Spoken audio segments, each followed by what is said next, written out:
Any number may be expressed as an integral power of 10, or as the product of two numbers where one of the numbers is an integral power of 10. For example, here we have 22,700.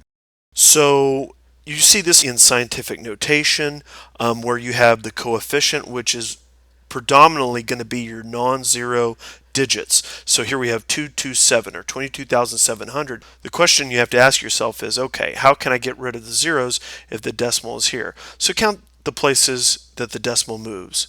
1, 2, 3, 4. So 2.27 times 10, and the number of places the decimal moved to the left, it's going to be a positive exponent, and in this instance it's the number 4. So 2.27 or 2.27 times 10 to the fourth. What about this number? Now we have a lot of zeros just to get to the